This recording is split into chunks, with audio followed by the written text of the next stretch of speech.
इसने क्या कहा, Fayol said not only the factory work but technical, managerial and skilled jobs should also be divided into small segments और specialization में divide की जाए, ठीक है।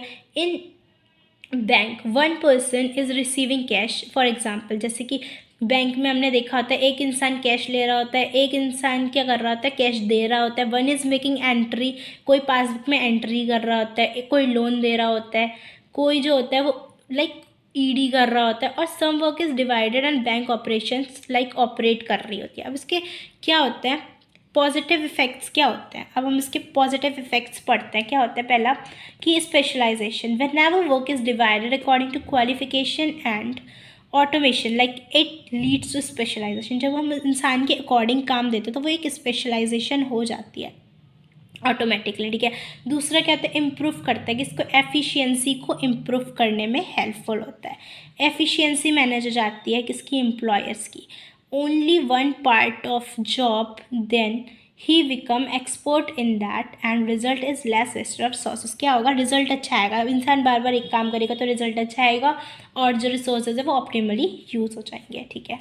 तो अब इसका डिवीजन ऑफ वर्क में क्या लिखा है, पॉइंट्स के आगे, dividing the work in smaller units, creating departments, allocation किसका of work as per capabilities of employees, base of functional foremanship techniques and base of delegation concept, ठीक है।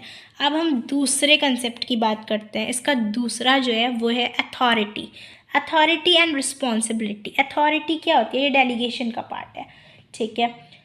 तो लाइक अथॉरिटी क्या होती है, अथॉरिटी वो होती है मतलब पावर टू टेक डिसीज़न। जब हम क्या करते हैं, किसी को डिसीज़न लेने के लिए पावर को दे देते हैं। लाइक जैसे कि एक बॉस है, उसने अपनी थोड़ी अथॉरिटी दे दी, पास कर दी किसको, एम्प्लॉयर को, एम्प्लॉयज़ को कर दी कि ठीक है अब तुम अकाउंटेबल हो गए, मैं तुम्हें थोड़ी रिस्पॉन्सिबिलिटी दे रहा हूँ, थोड़ा बहुत राइट्स दे रहा हूँ डिसीज़न लेने के या फिर इस चीज़ को मैनेज करने की। जैसे स्कूल में मॉनिटर, उसको जो टीचर होता है वो अपनी थोड़ी सी अथॉरिटी दे देता है, बस जस्ट लाइक दैट, ठीक है। तो अथॉरिटी एंड रिस्पॉन्सिबिलिटी क्या होती है, रिस्पॉन्सिबिलिटी ऑब्लिगेशंस को परफॉर्म करना, ठीक है। तो पढ़ते हैं क्या, authority means power to take decision, ठीक है। डिसीजन लेने की पावर को हम क्या कहते हैं, अथॉरिटी कहते हैं। अब whereas responsibility means obligation to complete the job assigned on time, जो टाइम पर जॉब मिली है उसको टास्क को कंप्लीट करना ड्यूटी हो गई। According to this principle there must be balanced और parity between the authority and responsibility.